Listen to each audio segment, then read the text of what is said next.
3 American service members are dead, 5 more are critically wounded, and Donald Trump is losing control of the war he started.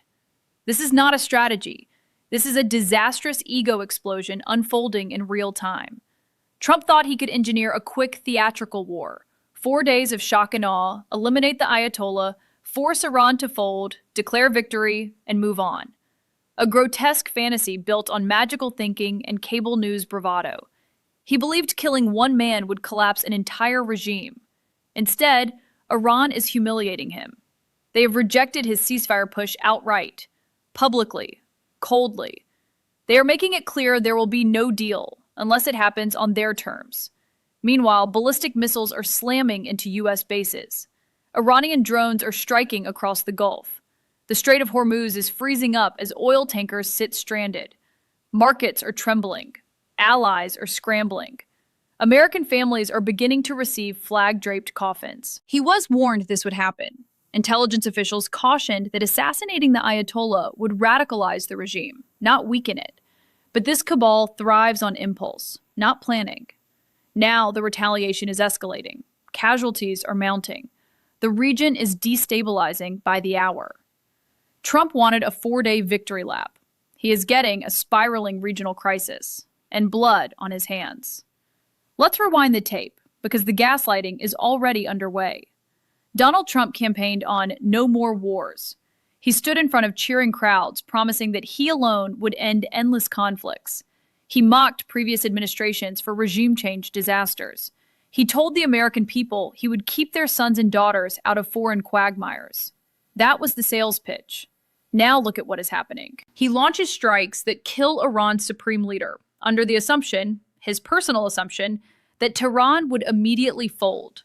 We are now learning that he believed this would be a 4 to 5 day operation. 4 to 5 days. That's the level of strategic depth here. A war timetable that sounds like it was drafted on a cocktail napkin. Let me show you what he is saying now. He is claiming Iran played it too cute. That's the phrase. Too cute. As if this were a business negotiation gone sideways. As if 3 dead American service members are just a miscalculation in a real estate deal. That is not leadership. That is delusion. Because intelligence officials warned him this exact scenario would unfold. They cautioned that assassinating the Ayatollah would not magically dissolve the Islamic Republic. It would empower hardliners. It would trigger retaliation across the region. It would activate proxy forces. It would destabilize global energy markets. And what is happening right now? Iran is launching ballistic missiles at U.S. bases in Bahrain, Kuwait, and the UAE. Iranian one-way attack drones are striking strategic facilities. The Strait of Hormuz, the choke point through which roughly 20 to 25% of global LNG and oil shipments travel, is effectively at a standstill, with over 100 tankers dropping anchor in open waters. This is not hypothetical escalation. This is active retaliation. And here's the part they don't want you focusing on. 3 U.S. service members are confirmed killed in action. 5 are seriously wounded. U.S. Central Command is releasing carefully worded statements downplaying base damage, while independent open-source analysts are reporting far more severe impacts. So which is it? Because this administration has a documented pattern of minimizing crises until reality forces their hand. Trump said this would be quick, controlled, victorious. Instead, he is now reportedly pushing for a ceasefire, after lighting the fuse himself. And Iran is rejecting it outright. He promised strength. We are getting chaos. He promised no new wars. We are watching one expand. Now let's dig into the details, because this is where the facade completely falls apart. I'm looking at the reporting coming out of regional intelligence sources, first flagged by Israeli-based outlets, and it states that Trump's team anticipated a 4 to 5 day engagement window. 4 to 5 days. That assumption was allegedly communicated internally before the strike that killed Ayatollah Khamenei. The working theory? Remove the supreme leader, trigger internal shock, force Tehran into an immediate ceasefire. Gross miscalculation. Let's look at what followed. Iran's President Masoud Pezeshkian appears on state television announcing that an interim leadership council is now operational and has assumed constitutional control of the Islamic Republic.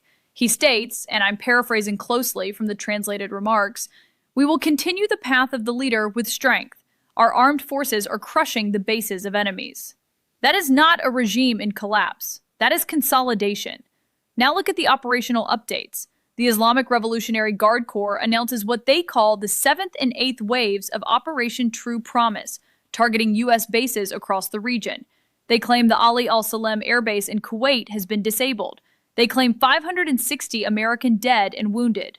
Now, U.S. Central Command disputes those numbers, placing confirmed casualties far lower. But here's the problem. Tehran exaggerates, Washington minimizes, and somewhere between those narratives sits the truth. Meanwhile, ballistic missile strikes are confirmed in Bahrain. One-way attack drones strike facilities in the UAE. Reports indicate impacts near commercial port infrastructure in Abu Dhabi. Video footage shows explosions at Zayed port. Additional Iranian reports state that a drone struck a UAE oil platform in the Persian Gulf. Shipping lanes are tightening.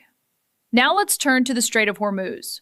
Reuters confirms that at least 150 crude and LNG vessels have dropped anchor beyond the choke point after U.S. and Israeli strikes. 20 to 25% of global liquefied natural gas shipments move through that narrow passage. When that corridor stalls, global markets feel it. Energy futures spike. Insurance premiums skyrocket. Supply chains strain. This is not symbolic retaliation. This is economic warfare. Now look at the domestic intelligence alerts. Western intelligence agencies, including within the United States, are issuing warnings about potential activation of sleeper cells. The FBI is activating counterterrorism task forces following a deadly shooting in Austin, Texas, that killed 3 and injured 14. Officials are investigating a possible nexus to terrorism. They are careful with language, but the word nexus is doing heavy lifting there. And remember, when you destabilize a region with proxy networks stretching from Lebanon to Yemen to Iraq, you are not just striking a capital city. You are shaking an ecosystem of aligned actors. You can see it in the footage coming out of Iranian city squares, crowds chanting for revenge following Khamenei's death. You can see it in protests outside U.S. consulates in places like Karachi.